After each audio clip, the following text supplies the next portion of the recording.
Hello, everyone. It is I, Mike V. Welcome back to Casino Gambling Explained. For this video, I will be discussing the rules and strategy for the game of Baccarat.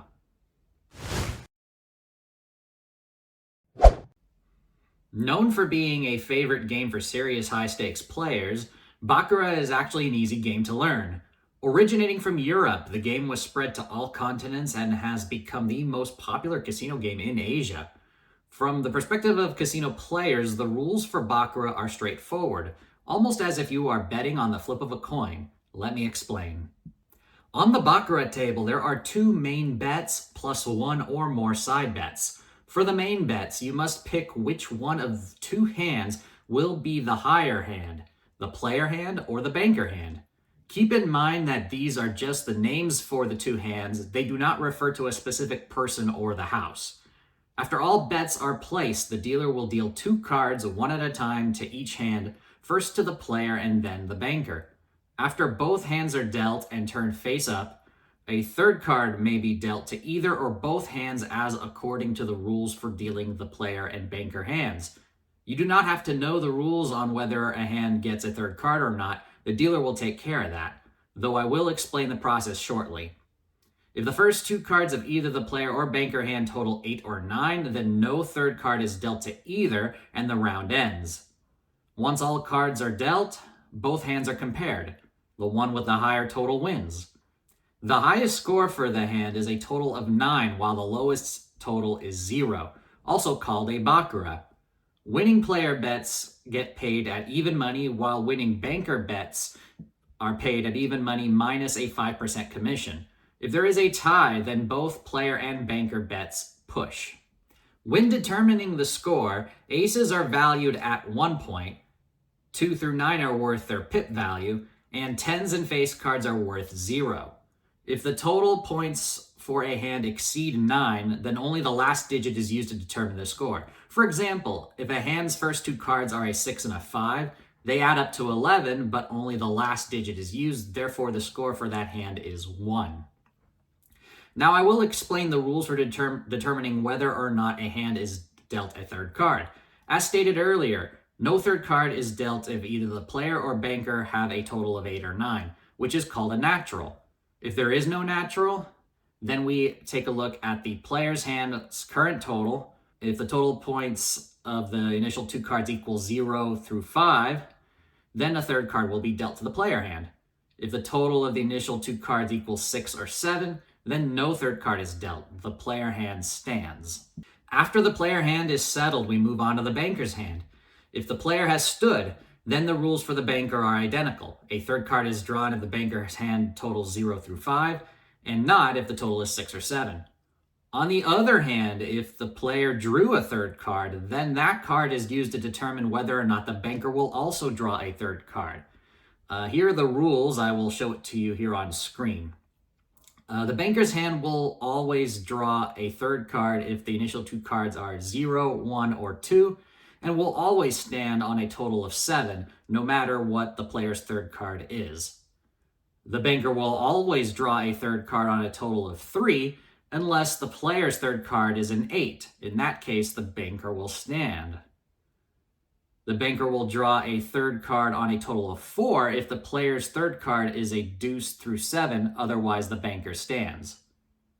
The banker will draw a third card on a total of 5 if the player's third card is a 4 through 7, otherwise the banker stands.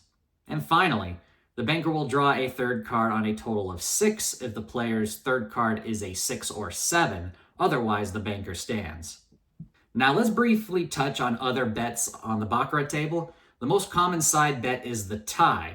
It wins when the player and banker hands have the same score, otherwise it loses. Payoff is 8 to 1.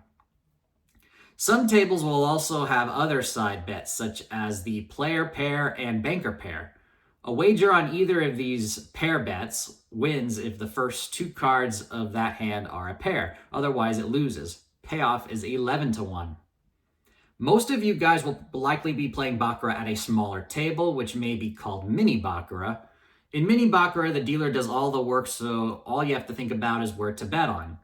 In the high limit room, you are more likely to find a bigger table. This so-called big table Baccarat can not only fit more players, but also allow bettors to interact more with the game. One person betting on the banker is typically allowed to deal the cards and is responsible for revealing the banker hand. One person betting on the player is dealt the player hand and also has the honor of revealing that hand. Since cards dealt in big table Baccarat are only used once, bettors are free to bend the cards how they see fit when revealing the player and banker hands, sometimes in dramatic fashion. If you are enjoying the tutorial on Baccarat so far, do me a favor and subscribe to my channel and share the video with others. I do casino gambling tutorial videos, poker game night streams, and answer questions you may have on casino gambling. We have built a loyal base of smart casino patrons, so I invite you to join us. Thank you, and let's move on to strategy. As always with most casino games, every bet on the Baccarat table has a built-in house advantage. For most folks, that means you will not be able to successfully beat the casino game on this game over the long term. The good news is that Baccarat is probably the best game to play for casino beginners, as there is no skill required other than which bets to make. Let's take a look at the house edge for each of the bets available at most tables. So the player bet has a house advantage of 1.24%.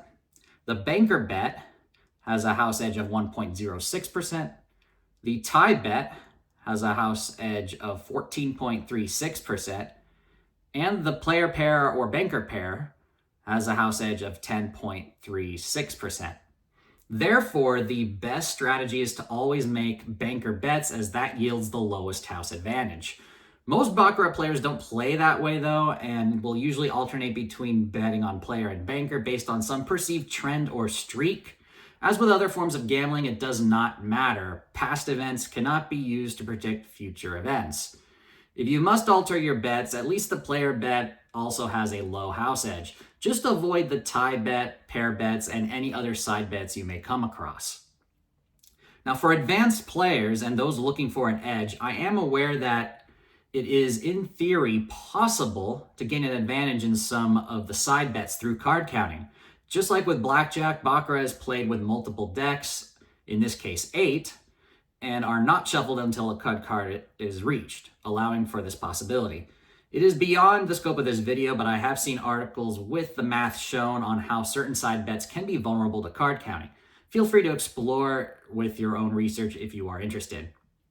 That's it for this video of Casino Gambling Explained. That's it for this episode. If you have any further questions on Baccarat or other casino games, feel free to post them in the comment section. If you enjoyed the video and learned something new, be sure to give it a thumbs up, subscribe to my channel, share the video, and ring the bell so you won't miss my next video. Best of luck on your next visit to the casino, and I'll see you next time. Go make it happen.